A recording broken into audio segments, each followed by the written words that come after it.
I was asked to talk about the World Centre tonight with some idea of its development in the past and its development in the future.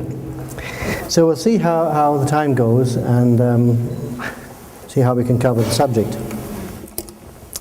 The World Centre, you know, the World Centre of the Faith is really two things.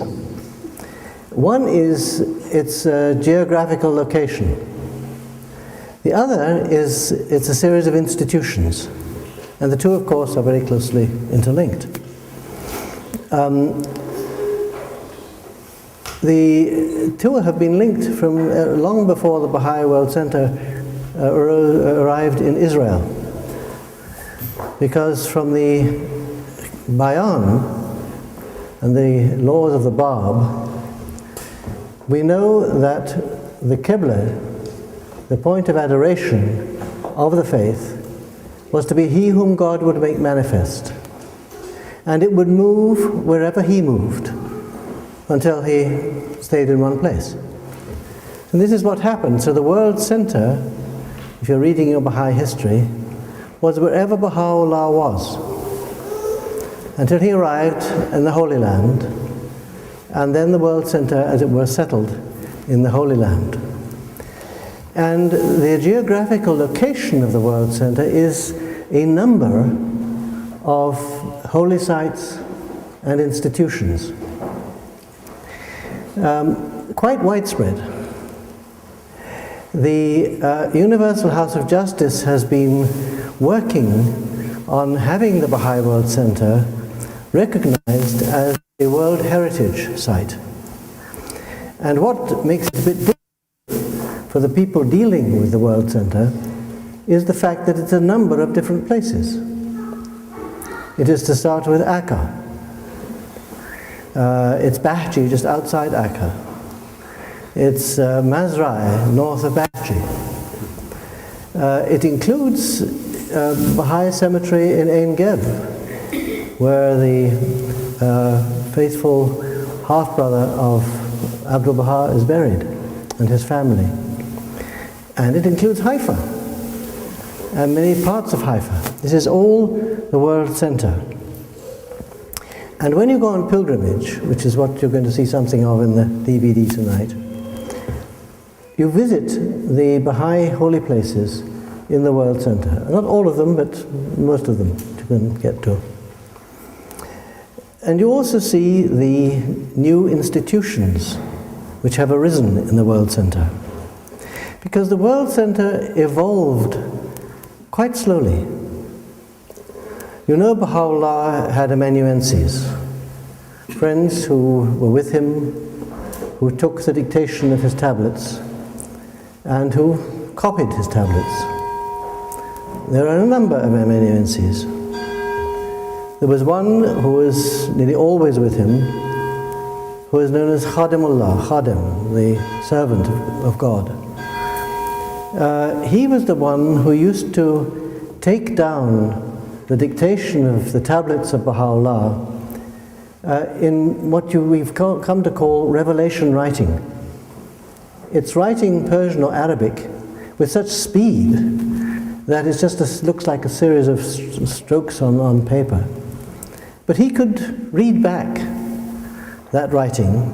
So after having taken the dictation from Baha'u'llah, he would then make a fair copy of the tablet. And we have, in the archives at the World Centre, copies of tablets in revelation writing and copies of the fair copy that Khadimullah made, and then the notes that were made to correct the fair copy, because he would read over the tablet to Baha'u'llah and ask him questions about places where he wasn't quite sure. And some years ago they were examining these documents in the archives and weren't quite sure what these funny little marks and things in the margins were for. And by studying the situation they found this is what it was. There were certain questions that Khadim wanted to put to Baha'u'llah. There were certain changes to be made. Then he would make, or another amanuensis would copy down a fair copy of the tablet, and it would be sent out. Then we have other services that were performed, particularly by one of the amanuenses, Zainul Magharibin. He was so faithful that Baha'u'llah has written that any tablet in the handwriting of Zainul Magharibin is as good as an original. And Baha'u'llah would use quite often, when dictating his tablets, the style similar to that of the Bab, in which the Bab ignored a lot of the rules of Arabic grammar. Now, as you may know, grammarians concoct grammars from what they find people use in their languages. We tend to think of the grammar being there first and then the language, but it's the other way around. I don't know why the Bab chose to violate so many of the rules of Arabic grammar, but I think it may be partly to demonstrate the authority of the manifestation of God over even the grammar of the language he's using. There were other things that Baha'u'llah did, and they're very, you see, Baha'u'llah wasn't A, he wasn't stupid, and B, he didn't just accidentally do things. And you'll find often in the writings of Baha'u'llah, he will quote the Bab's writings, or he will quote his own writings, obviously from memory. And what he quoted is not always identical with the earlier revealed tablet. Now, why would he do that? I think one of the reasons is to teach us not to be fanatical. Because this has been a problem in many religions, that people kill one another because of little details of the writings. And Baha'u'llah and Abdul Baha and after them Shoghi Effendi have tried to train us to read the writings in the context of all the writings, not to hang ourselves by little commas and details of any particular passage. So this is part of the World Centre, how it worked. I won't go into any more examples of that at the moment, but there are very interesting examples of how we have, in fact, in some famous tablets, 3 equally valid copies of the tablet that are all slightly different from one another. Now when Abdul Baha, of course, succeeded Baha'u'llah, he also had secretaries who would write for him. And there are accounts by pilgrims of Abdul Baha dictating tablets simultaneously to 5 different secretaries. He'd dictate a bit to one, a bit more to another, and that would be 5 different tablets, and he would do them bit by bit to all 5 and go back, and when the first one was getting near his bit finished, he would do the next bit of that tablet. And it gives you a little idea of the volume of the writing that had to be undertaken by, in this case, Abdul Baha. Because the World Centre of the Faith was so often in prison. In Tehran, in Baghdad, in Adrianople, in Constantinople. Baha'u'llah couldn't go around teaching his faith any more than for most of his life Abdul Baha could visit the Baha'is, or the Baha'is could visit him. So much of this revelation had to be in writing, not just because Baha'u'llah and Abdul Baha wanted it that way, but because it was the one way to get the message to the friends and to the world as a whole. So from very early days you have this pattern at the World Centre of the source of the guidance and the friends serving to put that into writing and to send it out. After the passing of Abdul Baha, Shoghi Effendi, who was a young man in his early 20s, found himself with this incredible burden of being the guardian of the cause of God.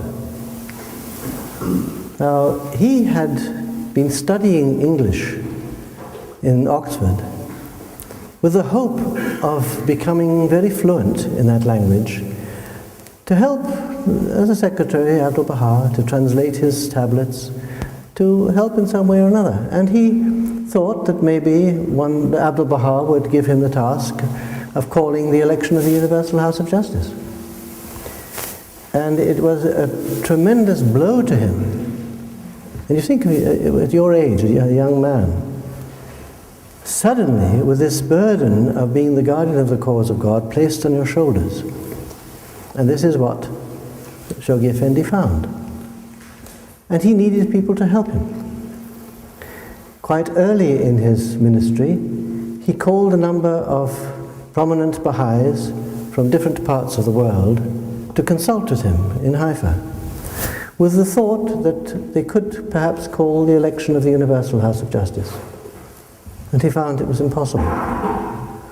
The friends weren't mature enough, and it needed a basis. You can't just get it out of the air. So he then began to build the whole administrative order from the basis upwards. It had already been started, of course, with Baha'u'llah and Abdul Baha, but this whole structure was being built up. So when you look back at the life of Shoghi Effendi, you find that those 36 years he labored to achieve a number of aims. Now, I don't think he had these as aims at the beginning. In fact, we know he didn't. Because Leroy Iowis once was talking with the Guardian. Leroy Iowis is one of the hands of the cause who served in Haifa. And the Guardian said, Leroy, do you think that when I began to write to the Friends, building the administrative order, I had this whole thing laid out like a pattern before me, and then I gradually applied it? And Leroy said, well, frankly, Shoghi Effendi, yes, I did think that. He said, it's not true. Abdul Baha had said I would be guided, and I trusted to Abdul Baha to follow what I felt to be right. And stage by stage, as decisions had to be made, I made them. And that was how the whole administrative order was built up. So during his ministry, he built up the administrative order to the point that where he appointed the International Baha'i Council and laid down how this should be evolved into the Universal House of Justice. To the point where he appointed hands of the cause of God, when he gave them auxiliary boards, when he had the national and local spiritual assemblies functioning well, and when he'd given the whole Baha'i world a 10-year plan. So everything that had to be carried forward, he'd got moving. And then, to the horror of the Baha'is at the time, I remember it well, he died in the middle of the 10-year crusade in 1957. A young man, I think 61. And then the World Centre had to undergo a tremendous transformation. The hands of the cause of God found themselves in charge of the work of the cause without the guarantee of divine guidance. This, I think, was their tremendous burden of having to guide the cause without being sure that they were right. And it was a colossal burden. And they achieved it by steadfastly pursuing the goals the Guardian had set for the 10-year crusade and being sure not to change a thing. In Bahji, for example, there are the rooms furnished and there are bits of bowls, Japanese bowls and other things on various tables. And the hands were sure that nothing was changed. If there was a bowl on the table in that corner, someone thought it looked much nicer if it was over here. No. You put it back there. That's where the Guardian had it, or where it was last when he passed away. Changed nothing.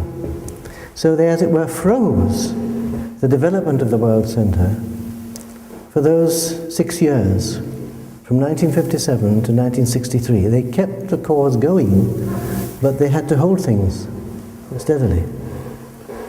And they passed the cause on to the Universal House of Justice, unviolated, unchanged, with its 10-year crusade completed. One of the hands of the cause, as we know, broke the covenant. That didn't upset things either. I mean, it was a test and a tragedy that someone who had been such a faithful Baha'i, Charles Mason Reamy, should have broken the covenant, but it didn't distress or disturb the growth of the cause. Now, the way this relates to the World Centre is that then, when the House of Justice came into being, it had to examine what was to happen. It had the task of deciding whether or not it would be possible to appoint a successor to Shoghi Effendi, or to make a law that would make it possible to appoint a successor to Shoghi Effendi. As you know, it decided it couldn't in those two cases. Then there's the question, what would be the relationship of the House of Justice to the hands? What would be the relationship of the auxiliary board members to the House of Justice? All these various things had to be re-examined, and the Guardian had written about the House of Justice that it would have to re-examine everything, and this is what it had to do. So it had to do this and had to catch up in those years when nothing had evolved. I remember in the Shrine of Baha'u'llah, for example, there's an apse at the end. The shrine, as you know, you enter the Shrine of Baha'u'llah through a door, and there's a room which used to be a courtyard, and it's now a room with a glass roof and a garden in the middle, and then you turn right and the Shrine of Baha'u'llah is in the corner. Just next to the shrine there's a sort of apse, a little raised place where you get in behind, and there's a ceiling above that apse, and it's got beams and little boards on top and so on. When I went there in 1961, this was covered with plywood, because the Guardian had been saving money for the work of the crusade, and the roof was not very sound. The sand kept on drifting down through the roof, through the boards. And instead of rebuilding the roof, all that he and the hands could do was to tack up plywood underneath it to hold it together. And in many parts of the World Centre, it was just held like this. So the House of Justice had to then re-examine it. And this was very interesting in the way the World Centre functioned when I first was there in 1961, because 61 was before the election of the House of Justice, of course. It was the time when the International Council had to be elected. When the Guardian appointed the International Council, which was a group of friends to assist him in his work, he said it should, in due course, become an elected body, and then eventually effloresce into the Universal House of Justice. So in 61, it was elected, and it had 9 members. And the hands continued the practice of the Guardian to have the International Council help them in their work in relation to the authorities, in looking after the buildings and so on. And so the council had all sorts of jobs. And I think it was either in those early days of the council, or more likely just after the House of Justice was elected. I remember one day there was an SOS from the Pilgrim House that the roof was leaking. And then there was very few staff at the World Centre. There were the house members and their wives and the hands of the cause and their families, and some custodians of holy places. So when the roof leaked, a member of the House of Justice had to go up to the Pilgrim House and climb up in the loft and examine the roof, and notice that in fact all the tiles needed replacing. So the next summer we had to replace the tiles on the roof of the Shrine of Baha'u'llah, Shrine of Ampleforth, sorry, it wasn't the Shrine of Ampleforth, this was the Pilgrim House in this case.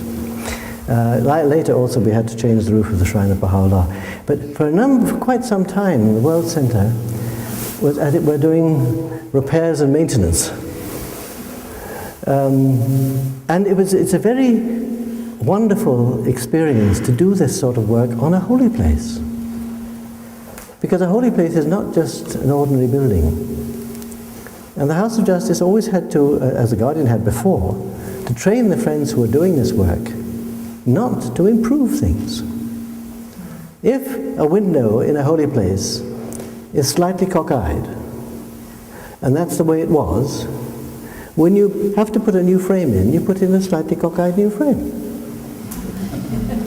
That's how it was in the time of Baha'u'llah. So you preserve things as they are. It's so easy when you improve things to migrate slowly from what it originally was to something quite different from what it was. So this brings us to the material things of the World Centre. And the first of the material things is the holy places, which have to be preserved and protected and acquired. Because we didn't, as we still don't, possess all the places that are related to Baha'u'llah and Abdul Baha, the Guardian. But I remember the wonderful experience we had with the purchase of Mazrai. Now Mazrai had been rented. This is the little mansion north of Baha'i, where Baha'u'llah lived, where you go out in the country, and where he saw the country for the first time after all those years of being imprisoned in Akka, and all you can see there is the sea and the houses and no green things. And so we had possession of Mazrai, but we didn't own it. And so the House of Justice began to investigate how we could acquire ownership of Mazrai. We found, in fact, that it was a Muslim waqf. Now, a waqf is an endowment, a religious endowment. And in Muslim countries, usually, an endowment has what they call a mutawalli. Now, someone, usually hereditary, who is in charge of this property. And the mutawalli of the waqf of Mazrai lived in Turkey. And so we managed to get in touch with her and negotiated the purchase of Mazrai. In the process, we found that this dear lady was also the mutawalli of the mansion of Abdullah Pasha, or the house of Abdullah Pasha in Akka. So we were then able to move forward to purchase the house of Abdullah Pasha, which is where Abdul Baha was living. He'd rented it, of course, he didn't own it, living in the time that the first Western pilgrims visited the Holy Land. So it's a very precious property. When Mazrai was acquired, that's not when we bought it, but when we fell into the hands of the faith, the Guardian was still alive. He was able to furnish it. He said what's to be done there, how the pilgrims were to be received, which rooms they'd visit. When the house of Abdullah Pasha was acquired, this was after the passing of the Guardian, in the time of the House of Justice. How do you restore a building like this, which is a holy place? We were very lucky to find that the aunt of Mr. Ali Nakhjavani, whose name was Zinat Baghdadi, when she was a girl, had served as a maid in the house of Abdul Baha. She had not only lived in the house of Abdul Pasha, she cleaned it. She swept the floor, she cleaned the windows, she looked after the building. So we were able to get her, who was in Lebanon, to dictate from her memories what each room was like. For example, it's very important for her to say what the floor was like. Whether it was tile, whether it was concrete, what it was, because that is a very old building, much older than the time Abdul Baha was there. So if you went back through the floor to the earliest floor, you would go straight past where Abdul Baha had been and get something too early. So the restoration had to be very delicately done. So she recorded all her memories, and then later, via Cyprus, she was brought to the Holy Land, and she came to the house of Abdullah Pasha and looked at it in the light of the notes that she made. And she would say, for example, there used to be a door through that wall. So along we'd come with chisels and hack away at the wall. Sure enough, there was the doorway. So we could replace that. And also at the same time, whereas she had seen the whole of the inside of the house and worked on it, and knew what the garden outside looked like from the windows, we had a Baha'i who, as a young boy, had worked in the garden, and he knew what the building looked like from outside. So that was how the house of Abdullah Pasha was restored. This sort of delicate work, trying to get back to the most accurate building it could be. So this is all part of the both the work of the World Centre and the development of the World Centre. Now when you go on pilgrimage, you see so much more than used to be seen. We have these wonderful archives in the Holy Land, the things that belonged to Baha'u'llah and to the Bab and to Abdul Baha and to some degree to Shoghi Effendi, to the greatest holy leaf. And the pilgrims visit these and see them. You now see many, many more than I did when I went on pilgrimage. When I went on pilgrimage in May 1957, it was very intimate. The archives, the major archives then, were in the 3 rooms at the back of the Shrine of the Bab. And we were taken in, Lotfullah Hakim showed us round, and he would get the pilgrims to sit round in a semicircle on the floor, because there were very few pilgrims, and he'd open a cabinet, and he'd take out a garment and say, now this is one of the shirts of Baha'u'llah, and he would hand it round to the pilgrims, and you'd sort of, you'd be hardly daring to touch it, to hand it round and look at it and hand it back to him, and he put it away again. It was a wonderful experience, but you can't keep doing it for 2,000 or 3,000 years. So that's why the Guardian had the archives building constructed and had prepared ways of placing the precious archives that they could be seen appropriately, but not continually touched. And in the case of the archives, which are the tablets, which of course are the most precious of all, they're the sacred word, there are even tablets from Baha'u'llah saying how to look after the tablets. And the archives department follows that now. For example, you have an original tablet of Baha'u'llah's. One thing they first do is they test it for acidity. Because if a paper is acidic, you just leave it, it'll fall apart sooner or later. So they have to check that. Then they have a double sheet like this of acid-free paper. And they place the tablet in that. And that then goes in a folder. As far as possible, never again is the original tablet touched.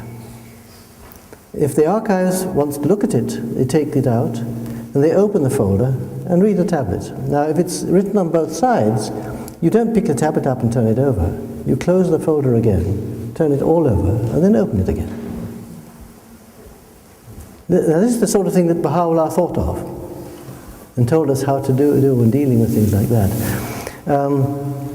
I remember shortly after we got our first archivist, I made the mistake of going to make some notes of things she was talking to me about by taking out my ballpoint pen.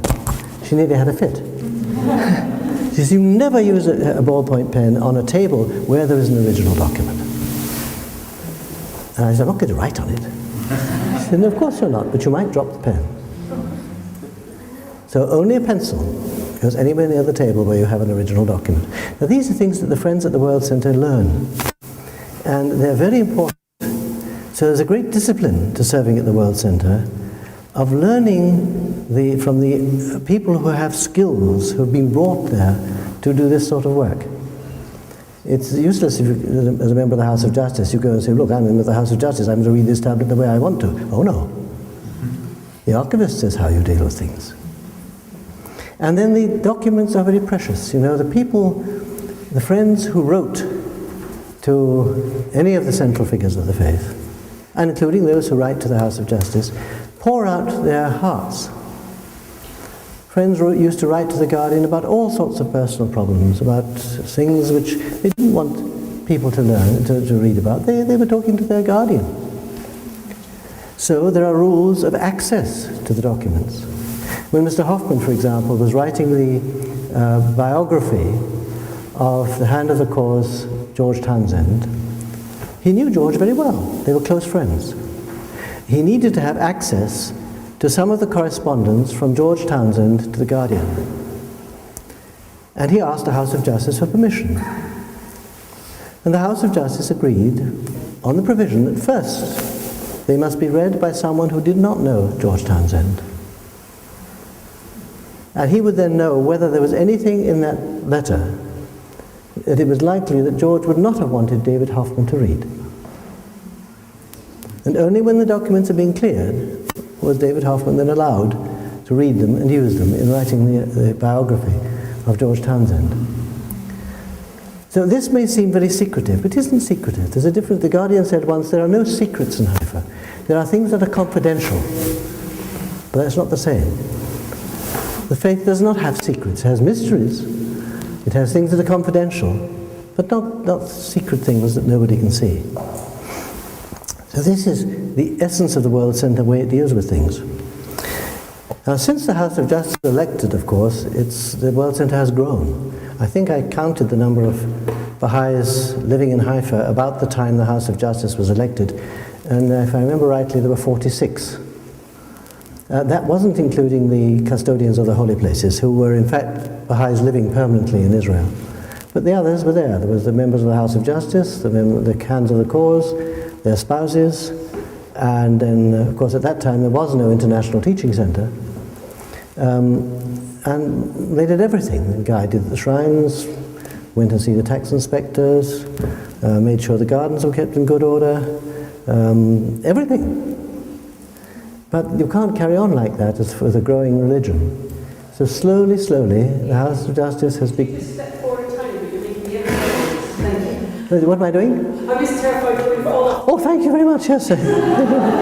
I'm glad you were terrified. I'd have been more than terrified.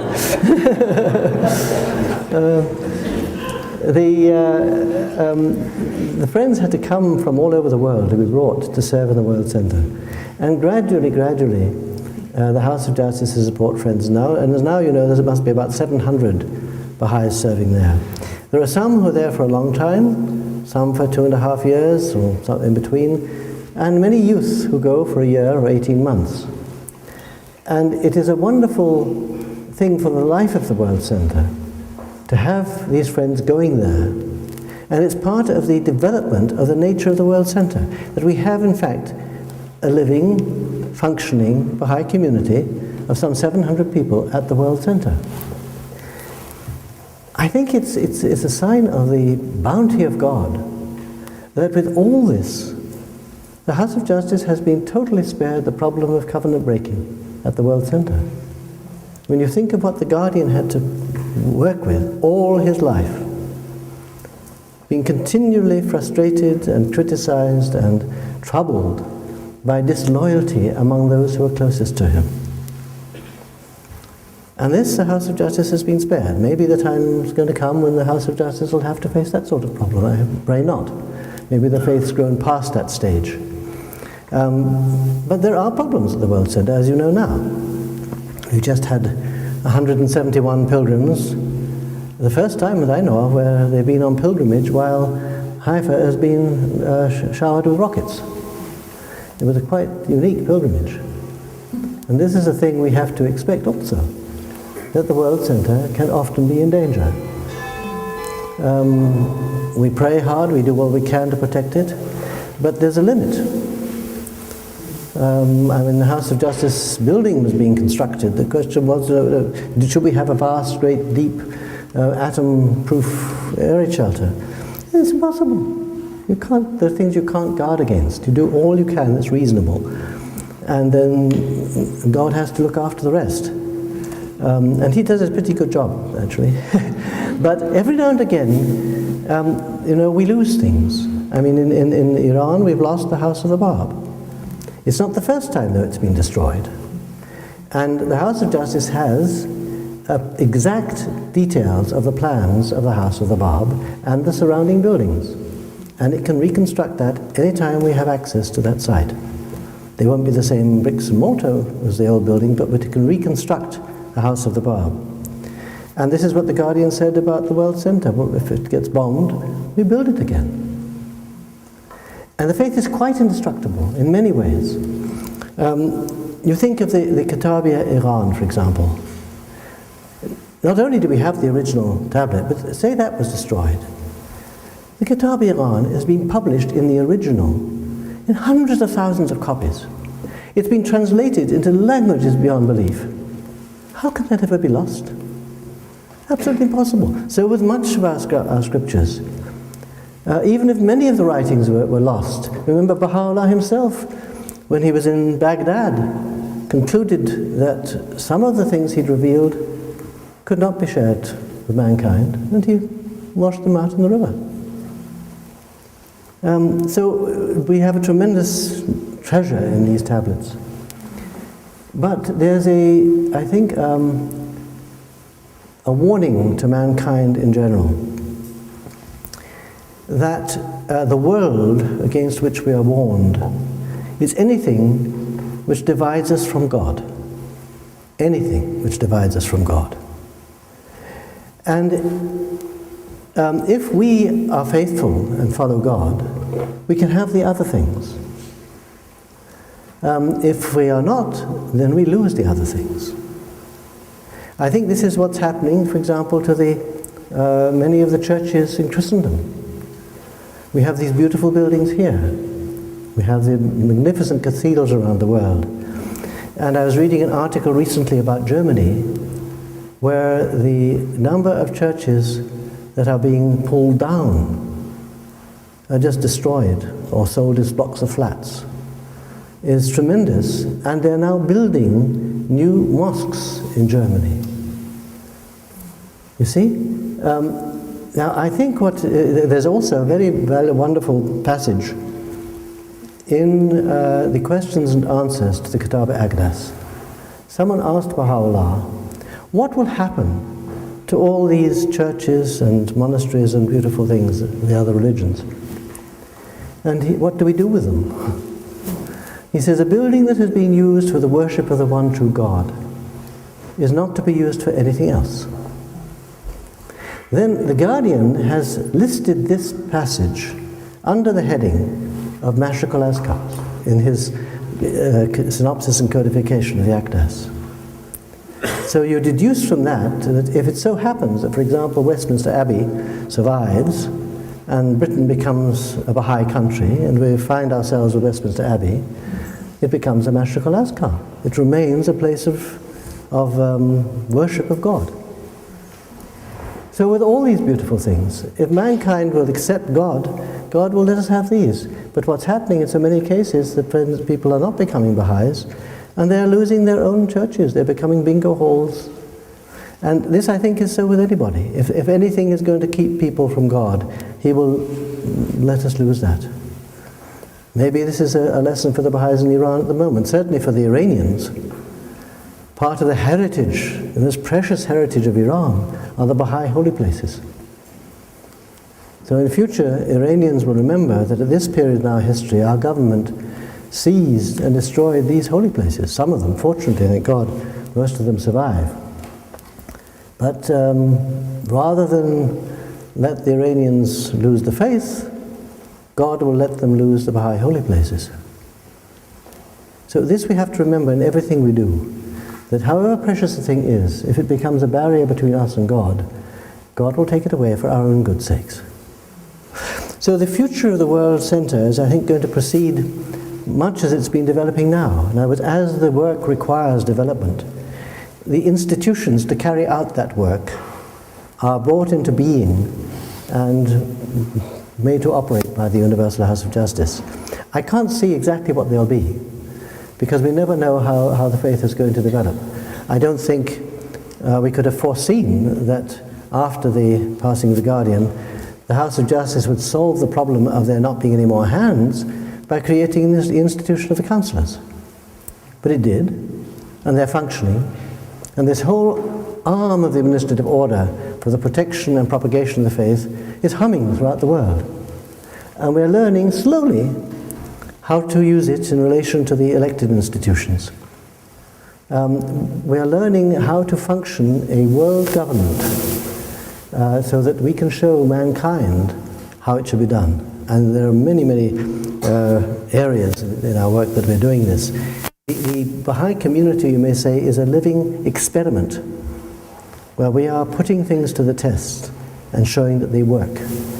And the same is true of the World Centre. That to have one point in the world which is divinely guided, which can keep the whole ship on its course, without, as it were, in detail directing every single thing in the world. The communities have their own degree of independence, is a marvelous example for mankind. The Guardian said, I remember when I was on pilgrimage, I think it was Hand of the Cause, Hermann Grossman asked the Guardian, a question. He said the Guardian had said that in essentials we must be uniform. In all secondary matters we should be diverse. So he said, well, what are the essentials? For example, in the question of functioning of assemblies. He says, the essentials are in the Constitution of the National Assembly. The Declaration of Trust and Bylaws are the essential things that must be the same for all national assemblies. Other things are secondary.